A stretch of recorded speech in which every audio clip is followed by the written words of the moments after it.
page 31. Good to be here back and study together. It was an unbelievable event which we're going to talk in the future. Our daf today, 31, Tractate Yevamot. Some introduction. I know that for some of you it's a little overwhelming because of the logic and the looks like complications with logic, but let me pave the way, or try to pave the way for you to understand the mindset of the rabbis. We have a text in Leviticus 18 that gives us a long list of abominations. One of them, married to the wife of a person's brother.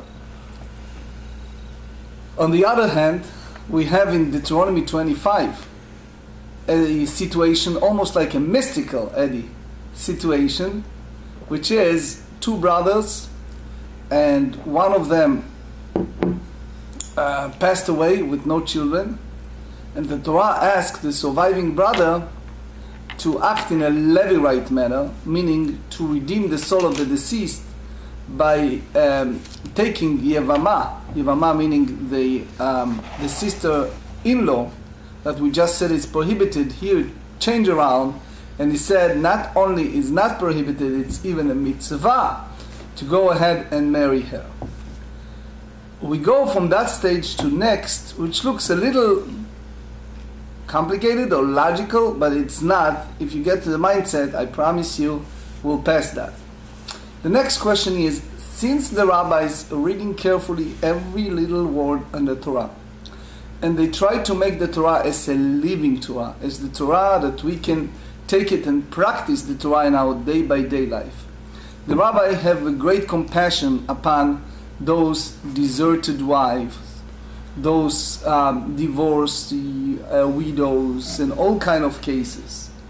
And therefore the rabbis try to find a way to makes everyone happy, and by the same token follow the Torah instructions. So the framework of the Torah is, in one hand the Torah said, look, there is a structure in our religion, which is you allow certain things and you are forbidden, such as you are forbidden to have relation with your daughter, you are forbidden to have any relation with the family members, including the wife of your brother. Yet the Torah comes in and said, if there is a rare situation that your brother passed with no children, here we turn around and we said you should go ahead and redeem her. And we see some signal of that. We discussed in the past in the book of Genesis the story of Judah and his 3 sons with Tamar. We discussed a little bit the book of Ruth, the story of even that it's not direct brother, but it's a symbolic act of Levirate marriage. Now we go to the next step, which in some ways have an application, but for sure in the ancient time definitely have a lot of applications, but it's good for us to understand or to conceptualize the mindset. Men allowed to marry more than one wife, and therefore the other wife, it's called by the Talmudic language or Mishnaic language, tzara. Tzara is legitimate wife, and therefore the question is, in case that the brother either cannot or refuse to do ייבום, therefore we go to the next step, which is וחליצה, or redeeming the wife of the deceased, and she can go ahead and marry. So we discussed in the past several pages a situation that goes both ways, meaning if the tzara, if the co-wife act in a manner of וחליצה, meaning receive the וחליצה, is that free the wife, the first? Also the other way around, if the wife received וחליצה, because we know that as far as ייבום is concerned, a man can do ייבום only with one. So therefore, we are now on page 31, the middle of the page. So we said sometimes a person, especially those who are not so familiar, So the brother figured out, oh, it's a problem, etc. So he gave a get, he gave a paper of divorce to the erva, meaning to his sister-in-law. Or in a situation that it wasn't clear if it's a relative or not. As you know, especially in those days, the marriages were very much integral part of family. People marry cousins, etc., etc. So it can be that the third brother, or the fourth brother, or the fifth brother have a conflict, because in one hand he have the obligation, the mitzvah, to do ייבום, to have a levirate marriage with the wife of the deceased. On the other hand, she can be his mother-in-law, which is one of the list of shniyot la'arayot, the second category of prohibition. So if it's a safek erva, so therefore we said that tzarata, the co-wife, allow to go out even without וחליצה. So here we are. וגבי גירושין מילותנן. In regards to the get, to the divorce bill, we didn't, it was not taught that when we're not sure, when we have a doubt about וחליצה, so she needs to have a וחליצה. In other words, we wish not to impose, but if we have a quandary, if we have a safek, a dilemma, a predicament, we better let her go in the procedure of וחליצה. And we explained in the past that וחליצה and get have a lot of mechanism, a lot of similarity, because in both situations the women are now relieved. She can go and release, and she can go and marry outside. Vehatnan, and here is a source in Tractate Gittin, page 78. Hayta omedet birshut harabim. Now we're digressing for a second, but we're going to learn from that a lot of concepts.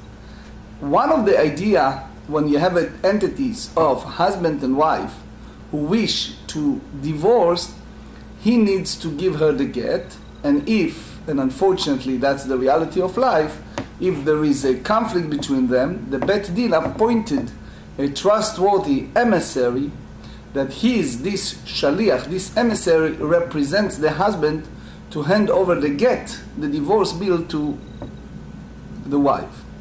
Here we talk about a situation that we have some type of measurement, what is the domain of a person. So trace a situation that you have this fellow, let's call him Reuven, and this lady, let's call her Tamar, and he standing in the public domain and she standing in the public domain, and let's face it, the language that the Gemara speaks here, it's a language of conflict. Omedet birshut harabim uzra kola, and he throw the get to her. Karov la megoreshet. Karov lo ena megoreshet. So let's exaggerate and trace the situation. She is standing the other side. He's throwing the get. All right? So it sounds weird, but we're going to derive from that the concept of domain of a person and the effectiveness of the bill of divorce, and soon you see how that going to help us understand our sugya, our subject. So we said if the get is in her domain, meaning, if you remember when we studied Tractate Shabbat, we said that the domain of a person is a 4 cubits. That's my domain, that's your domain. So if the get fall in her domain, it's her. So therefore, she is already a recipient and it's taking effect. If it's in his domain, close to his, the get is not in effect. Meaning, she is still considering as a married, they're considering a married. Mechza al mechza. Megoreshet ve'ena megoreshet. That's very painful.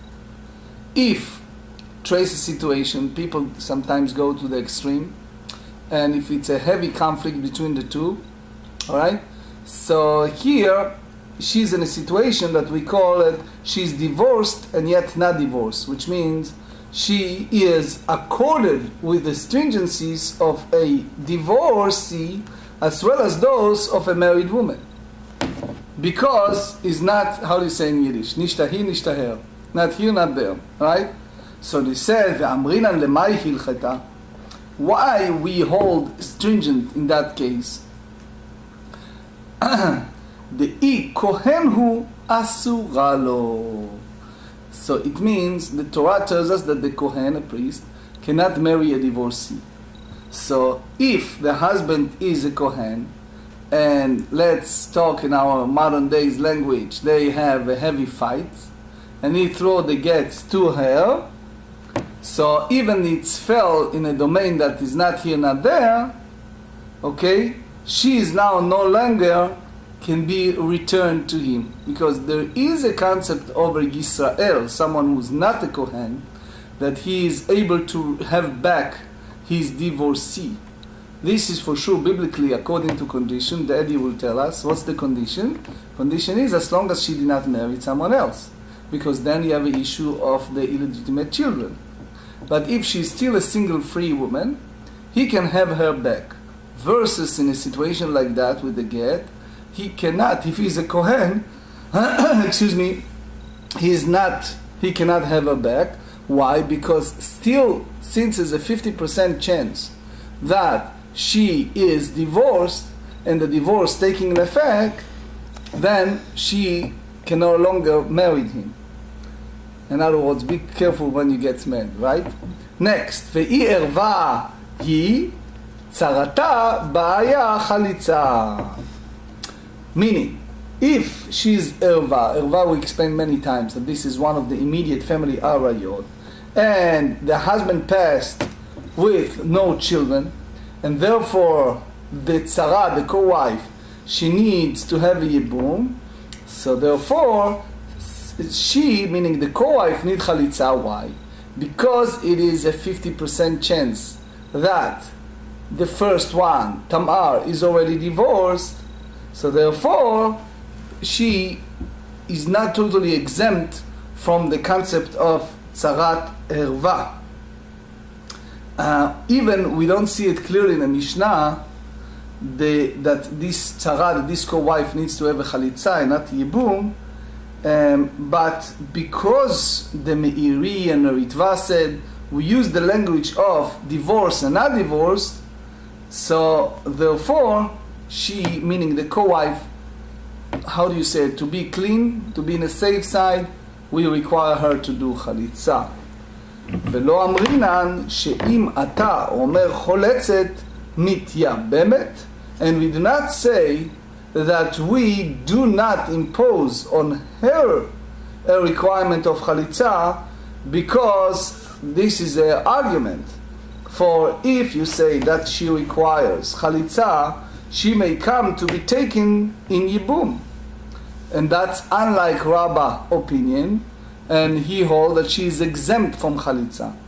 האיתמר עלה, רבא ורב יוסף דאמרי התרוויו, הכה בשני קטעי עדים עסקינן.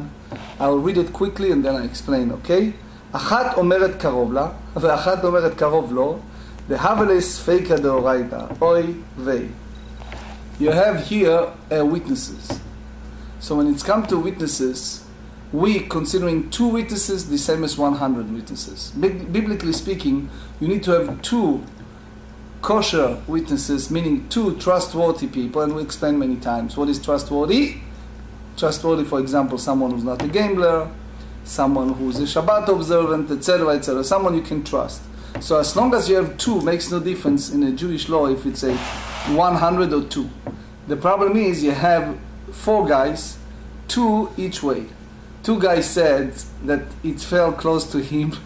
2 guys said that it fell close to her. Alright? And now we have an issue in a biblical terms, not rabbinic terms. Why?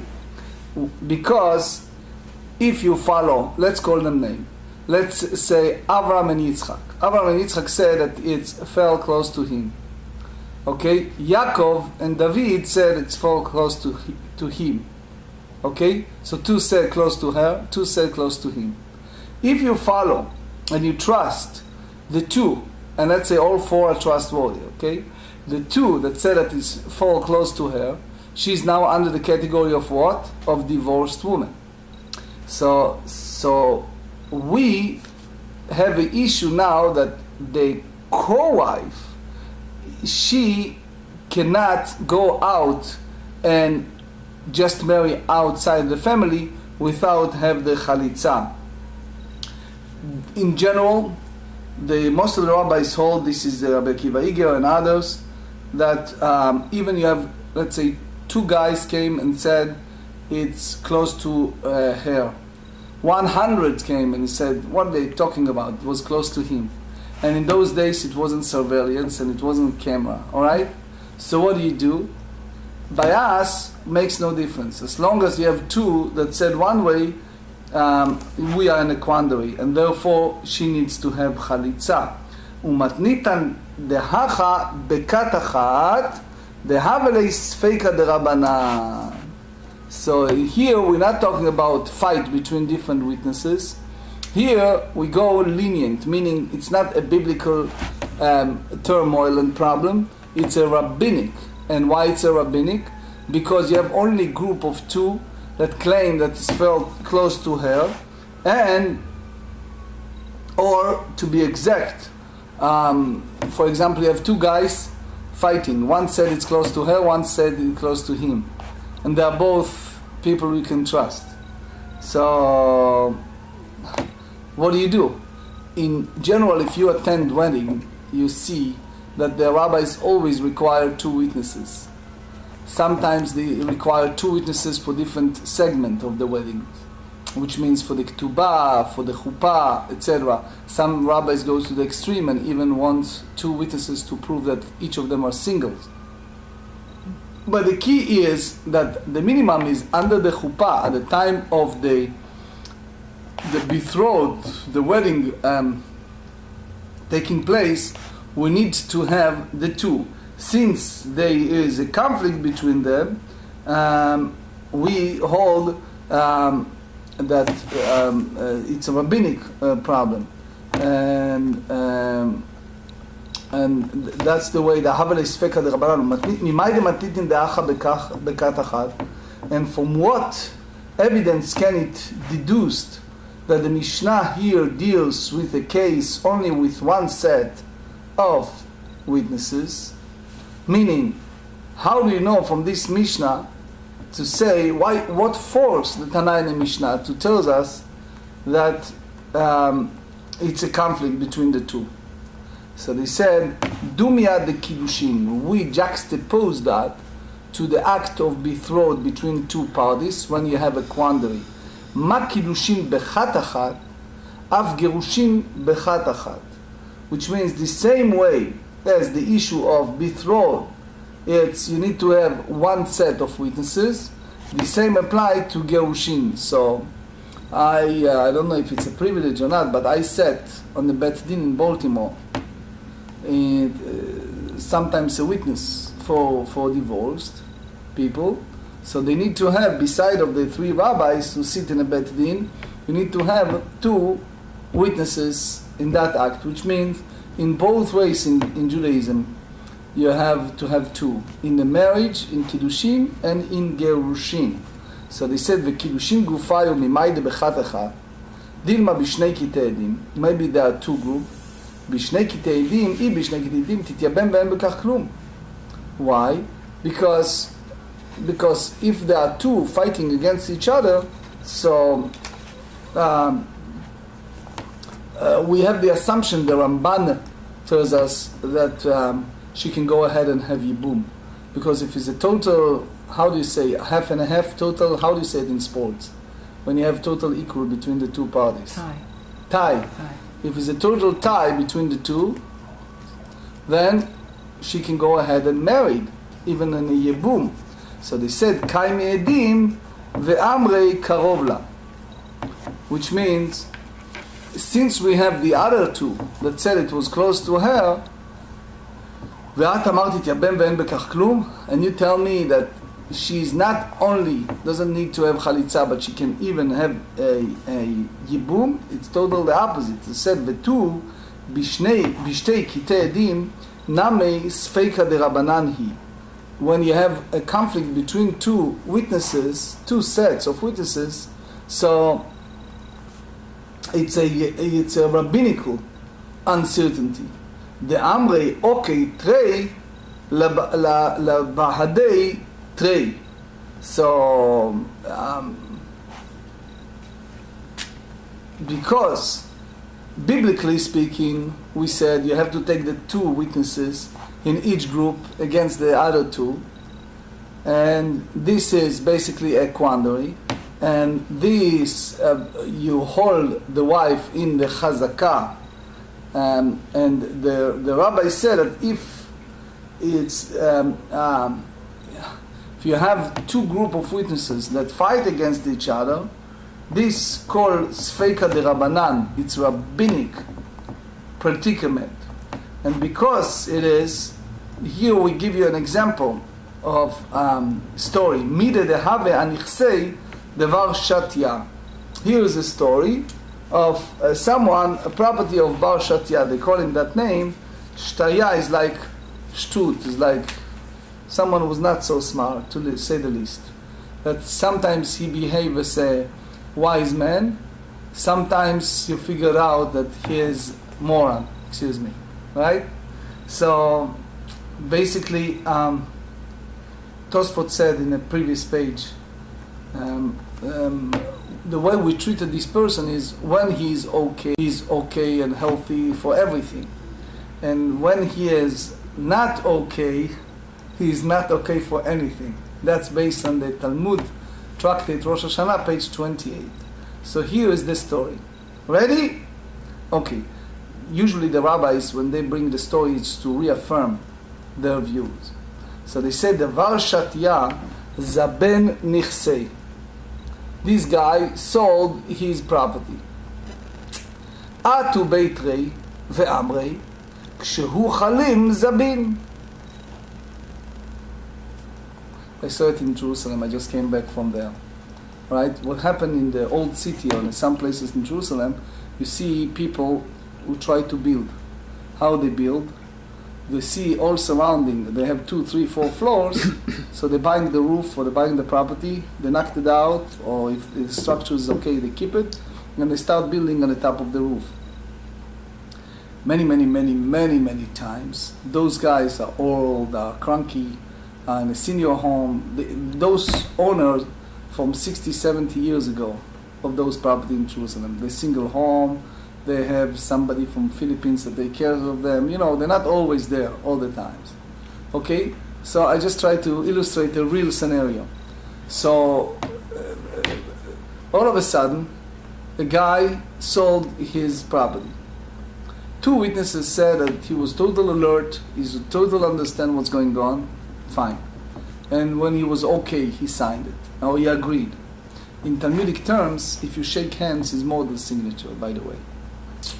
ועטו ביתרי ואמרו, כשהוא שותה זבין. The other 2 witnesses said, what are you talking about? This man, he is out of order. He's not here most of the times. And when he sold this property, he have no idea what's involved, okay? And even you show me a signature, doesn't mean that he knows what's going on. The rabbis treat it very seriously. You know, they need to investigate it to make sure that the effectiveness of the sales is a real one. V'amar Rav Ashi, so Rav Ashi said, ruled, and he said, okay, trei la'adei trei.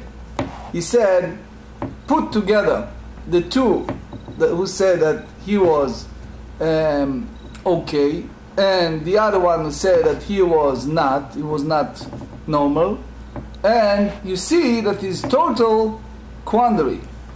I explained in my book, Biurak Lomar Barashi al Shas, this, I elaborate on this quandary. I wish we have more time, you're welcome to read. Anyway, we have page 31b, Ve'ar'a okma bechezkat bar shatya.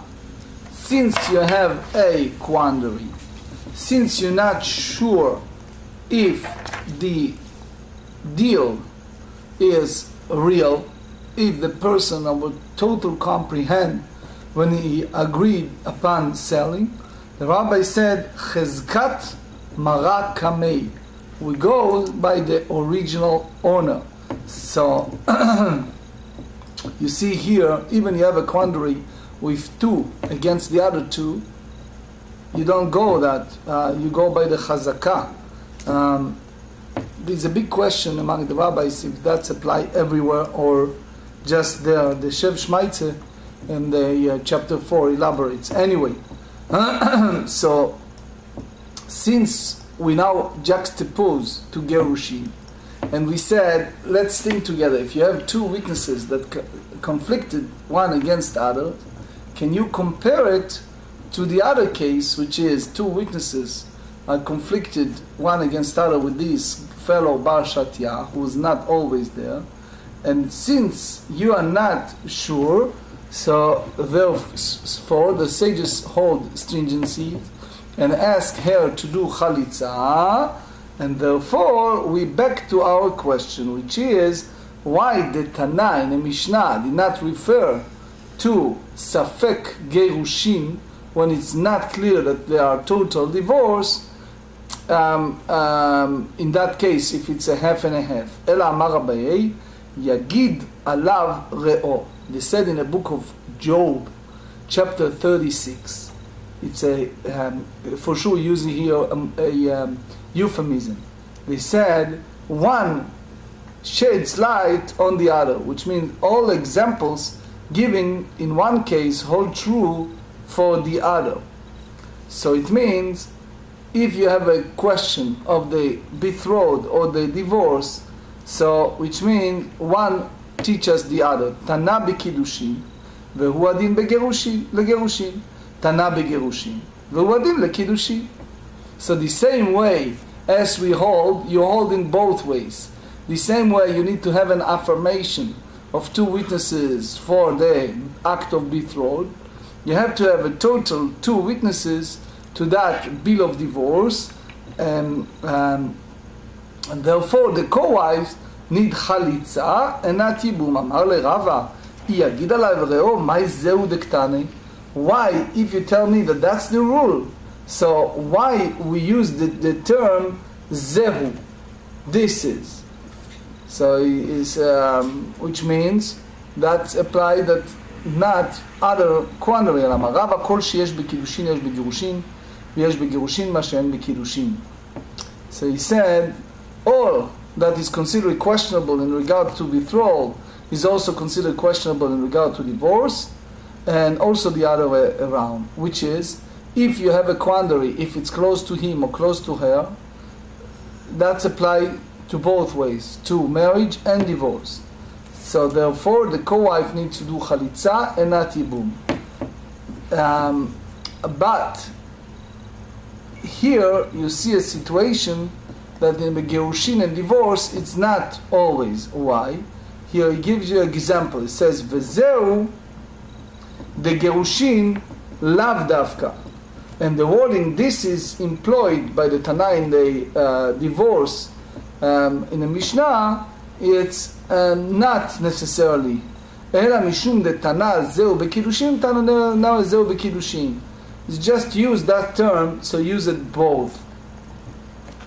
וזהו דקידושין למהותי מאי, למהותי זמן. The kiddushin, what's come to exclude? It comes to exclude the example of document without a date, which is not required in a kiddushin document.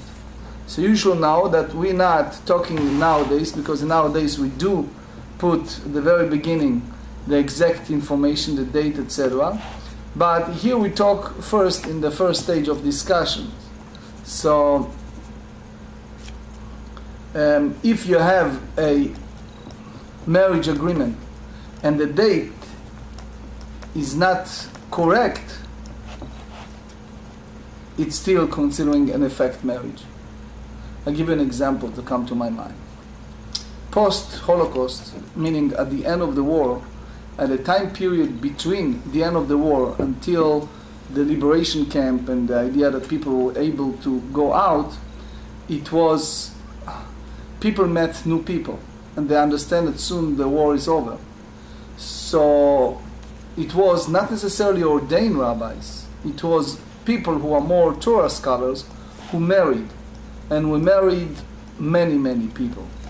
Now think about it, it may happen that the agreement of the ketubah was not accurate, meaning the date was not necessarily accurate, but the marriage is still in effect.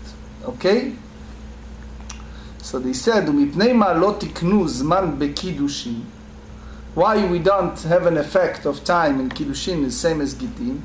Hanicha leman de amar mishum peirei. If you go by the one who says that the rabbis require the get to be dated because otherwise a husband can illegally profit from the fruit of his wife milog property. This is again something we need to understand. Unfortunately, people sometimes marry because of money. It can be just because of money, it can be other motivation, it can be sincere marriage. But as far as the halacha, as far as the dry Jewish law, the husband and the wife, the moment that they get married, and we're not talking now about prenuptial agreement or things like that, right? She's still on her properties. But the rabbi said that the fruit of that properties can go to him. Meaning, if they divorced or she became widows, all those fruits of her land, of her property, whatever it is, goes back to her. So, according to Reish Lakish, from the very moment the man make a decision to divorce her, he can no longer eat from the fruits of her properties. Okay? That's called milog. Okay? Now, if he went ahead and he ate, she have an issue to sue him, to ask for that expense, because if it's not clear the date of the divorce agreement, you have a problem. So just because of nichsei milog, of these conflicts involved with the fruits from her properties, the rabbi's rules that when it's come to get, you must put a date. Why? Because then she can sue him to return the fruits that he ate after he wrote the get improperly. Alright? So you see that the rabbi says for women, unlike those who think the other way. Right?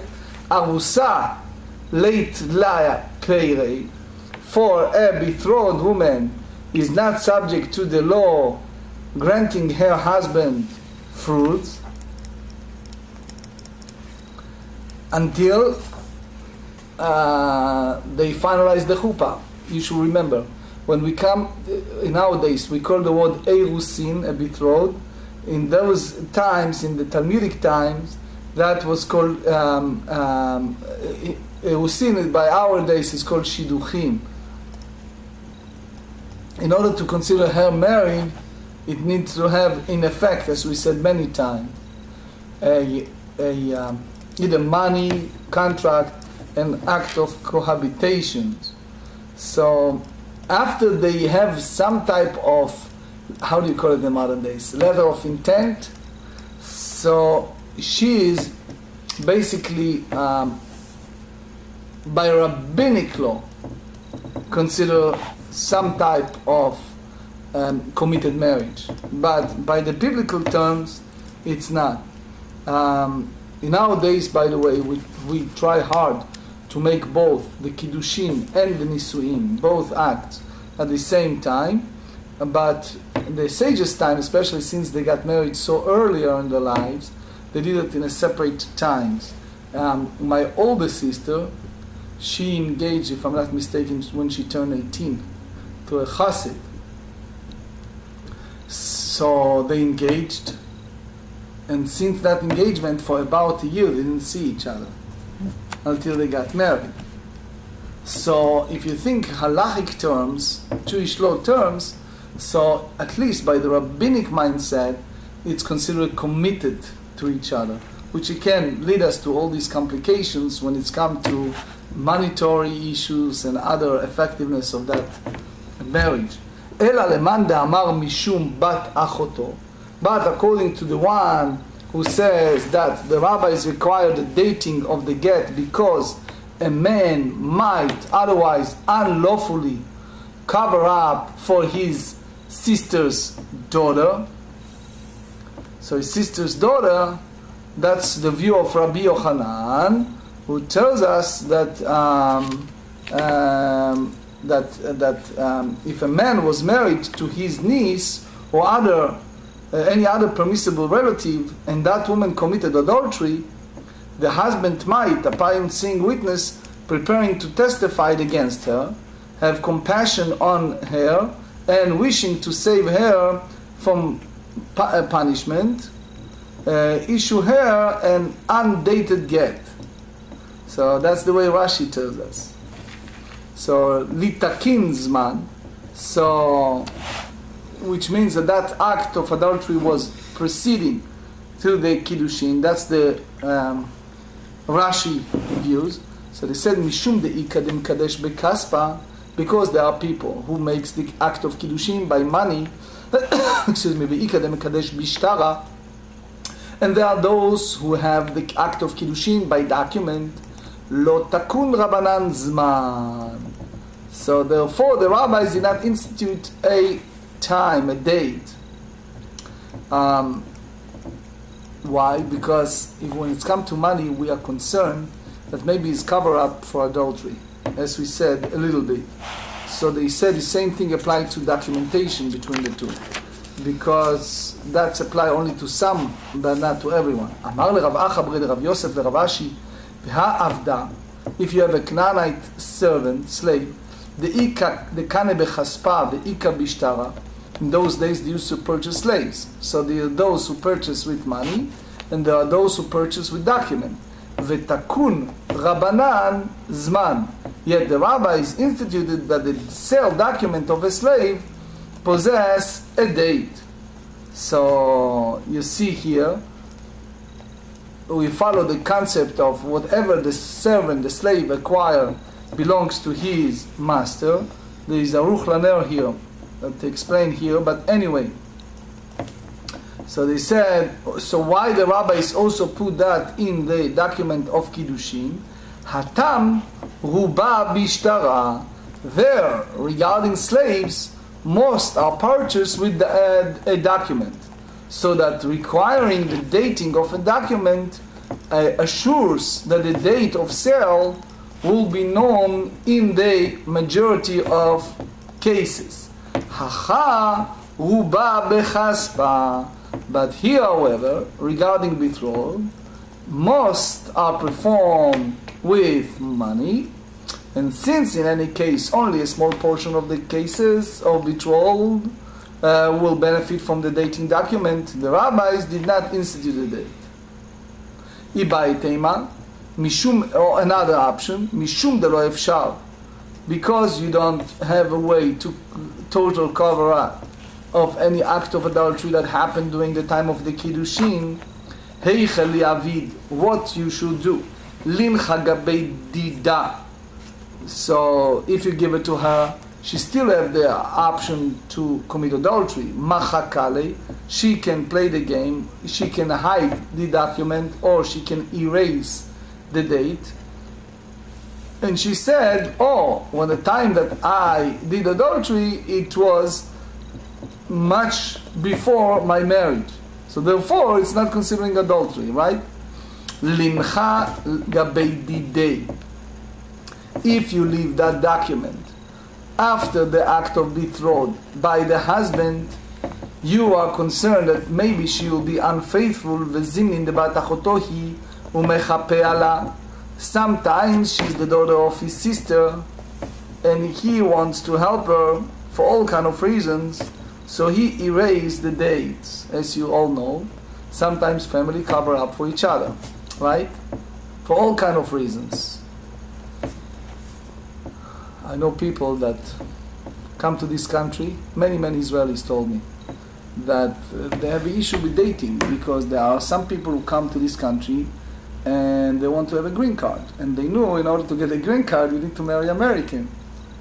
So sometimes you have people, men and women, that came and when I was a rabbi in New Jersey, I had a few people like that. They came and asked me that question, that the potential spouse said that the key reason they want to get married is because they knew that they're going to have eventually green card and American citizenship. And I warned them not to do it because it's not the real motivation of marriage, and that marriage most probably will not be sustainable, right? So here you have the cases of people that cover up for their family members, they erase the date, etc., in order to cover of his sister's daughter. Lincha gabei edim. So you put that document by the witnesses of the betrothed. Id dechirei leitu lishud. Even it's not written in that document, if those witnesses remember, they will come and testify. Ve'ilo, if they don't remember, zimnin dechazum miktava ve'atu mesahadei. So sometimes they see what is written, and they come and say it. I'm teaching in a college. I see it sometimes. You ask a student a question, and they are just looking at the neighbor next to them, and they answer, right? So here the witnesses, they don't know the date, but they see it on the document, and they said, oh, that's the date. ורחמנא אמר מפיהם ולא מפי כתבם. And the Torah said, from their mouth, which is from their testimony, must be that they knew by themselves, and not come from that which they read in their writing. So otherwise, it's a problem that the Rashbaim Ritva and other Rishonim, also there is a Tosfot in Tractate Yevamot, page 20. Ask a question, if you have already date, why you need to bother with the witnesses? Anyway, so Yache Bekidushin Name Mahachi. So if you tell me that there is no reason to write the time in the Kiddushin, you should say the same thing in regards to divorce. So say Hatam lehatzala didakaate.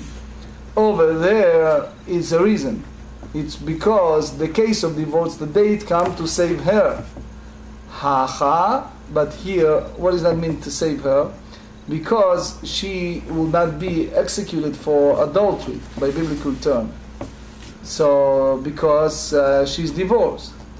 But here, in the case of betrothal, the date come to her determined. So it means if the sages put the time, and if she erase or hide that document, so we have the assumption that she is single, the way that she was before the act of betrothal. So it means that when it comes to the Kiddushin, the documentation, the writing the time is meaningless. So therefore, they don't put a time. Now, we continue in that mindset of ייבום in the next Mishnah. The Mishnah tells us, שלושה אחים נשואים שלוש נוכריות ומת אחד מהם והסבא השני מאמר ומת. ראובן, שמעון and Levi, 3 brothers, married 3 women that not relatives. Let's call them name, Tamar, Dinah, Yocheved. Have no relationship between the 3. Okay? Reuven passed away. No children. Shimon, what did he do? He did ma'amar. Ma'amar, we explained several times, is a letter of intent, which is either he betrothed her with money or with a document. And then Shimon passed, no children. So it means that now the 2 wives fall before the 3rd brother, but they are not by any means sisters. הרי אלו חולצות ולא מתייבמות. Good morning. So all of them needs to do וחליצה and not ייבום. Why? Because the Torah said in Deuteronomy 25, ומת אחד מהם יבמה יבוא אליה. They stated in the Torah, when brothers dwell together and one of them dies, her Yavam shall cohabit with her. So you derive from that שעל זיקת יבם אחד ולא שעליה זיקת שני יבמים. So the whole idea of connection to the deceased brother applies only when is a one brother available, but if you have two, then she needs to have וחליצה and not ייבום. So the whole idea of zika bond is not applied. So both need to do וחליצה. Later we explain. רבי שמעון אומר, מייבם לאיזו שירצה וחולץ לשנייה. רבי שמעון, that's the big חידוש. He said, Levi may take whichever one he wishes in ייבום, and he must perform וחליצה, second one. So it means he cannot do both, because maybe that act of ma'amar acquired them, which means that both of them fell from one brother. Okay. In general, we said that anything that not come to ייבום, not come to וחליצה, ואי זיקת שני יבמים דאורייתא, if you tell me that the zika bond of the two deceased brothers is qualified ייבום under the Torah law, וחליצה נמי לא תיבאי. She should not even required to have וחליצה. That's what we're going to study on page 44. So why we say that she needs וחליצה? אלא מדרבנן. You have to say that it's a she merely disqualified by the rabbinic view, because according to the Torah law, this ma'amar is not act of acquisition, and therefore the only one who needs to do ייבום is the first one. וגזרה שמה אמרו שתי יבמות הבאות מבית אחד מתייבמות. As we said many times, can do only one ייבום, and people may think that two yevamot who come from one house may both take on ייבום, which you cannot do. And since this ma'amar is act of requirement by the rabbinic, so therefore the sages instituted they should not do ייבום, only וחליצה. So they said, ונייבם לחדה ולחלוץ לחדה. Let's have ייבום with one of them and have וחליצה with the other one. So you don't have the concern of people who say, גזרה שהם יאמרו בית אחד מקצתו בנוי. People who say that one house in which there are two yevamot who are widows of the same man was partly rebuilt to ייבום, ומקצתו חלוץ, and part of that partially released to וחליצה. 32, ויאמרו, why you care about people talking? So, why are you concerned, or if I ask? אידם יבם והדר חליץ.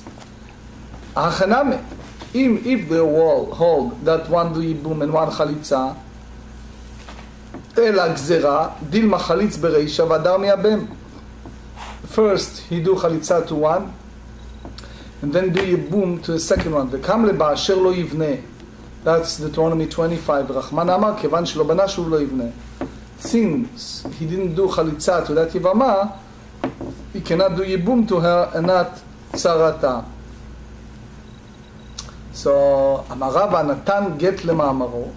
Rava said, if the ma'amar husband, which is Shimon, he gave the yevama get specifically for the ma'amar, utra tzarata. So rabbinically speaking, she's forbidden to him. That's what we're going to study on page 52. But they said, אבל היא אסורה דמחלפה בבעלת גט. Because people can mix this, and because she might be confused with an ordinary yevama who receive a get. So therefore, if you allow this balat ma'amar to do ייבום to the third brother, people think that it's even yevama that receive get for the zika allowed. Ika de'amrei, another option. אמר רבא נתן גט למאמרו הותרה אפילו היא. The balat ma'amar to the third brother. My tama, my de'avad ba shaklei. What he did to her, the betrothed of this ma'amar, which is either money or document, he already take from her by the get, so it's considering like he didn't do any ma'amar, and therefore she allowed to the third one. So therefore, in the Shi'ur Rabbi Shmuel, he explains that this Yevama allows to the third brother, even the second one gave her a get for the ma'amar, and it's not considering grushat achiv, but by giving this get, in effect, that act of ma'amar is abrogated, and it's like she will never marry to his second brother, and that's the way the Tosfot Yeshanim and others hold. The Rashi disagree with that. He said that this Yevamah not allowed to the third brother, and it's much more to discuss, but we'll do further next session tomorrow.